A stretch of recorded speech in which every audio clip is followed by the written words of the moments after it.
dans cette capsule aujourd'hui, je vais vous présenter comment faire votre première connexion à Formative, donc l'outil Formative, et aussi comment importer automatiquement vos élèves à partir de Google Classroom.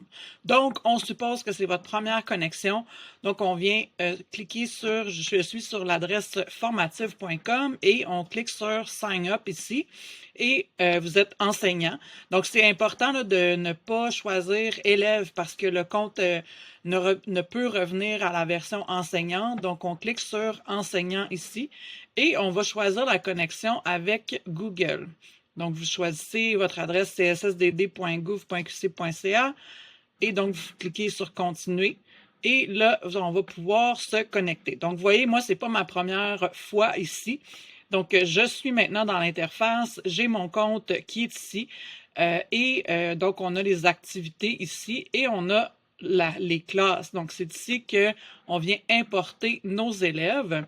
Donc, il faut, pour associer, donc on se rend sur la page d'accueil, on choisit classe ici, et ensuite, on va venir créer ici et synchronisation de la liste.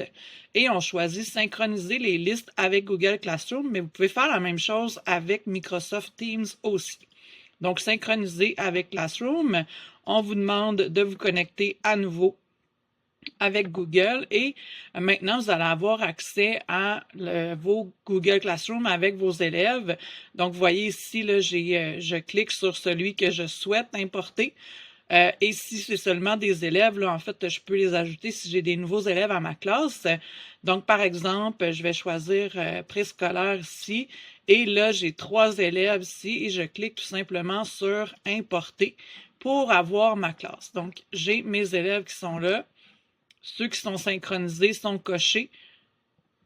Donc, j'ai 3 étudiants dans cette classe. Je vais avoir la liste de mes étudiants ici. Et voilà, c'est pas plus compliqué que ça. Et si je veux, par exemple, resynchroniser, si j'ai des nouveaux élèves, je peux tout simplement faire resynchroniser avec Classroom et vous voyez, l'ensemble de mes élèves sont là. Mais si vous avez des nouveaux élèves, la liste se mettra à jour et vous pourrez ajouter les nouveaux élèves de ce côté-ci. Donc, vous voyez, et là, moi ici, j'avais déjà assigné des tests à mes élèves, mais ici, j'ai aucun formatif, donc aucune activité là, qui a été faite avec cette classe-là. Et vous pouvez aussi en archiver. Là, donc, quand vous avez terminé, donc on peut aller le mettre vers les classes d'archives, donc pour les années précédentes. Et là, vous voyez toutes mes classes archivées ici. Donc, ça, c'est mes classes qui sont actives avec lesquelles je travaille. Et à la fin de l'année, c'est important de venir les placer dans les classes d'archives pour ne pas avoir à se mélanger, en fait, dans nos cours. Alors voilà comment faire pour faire sa première connexion et importer les élèves. Bonne journée!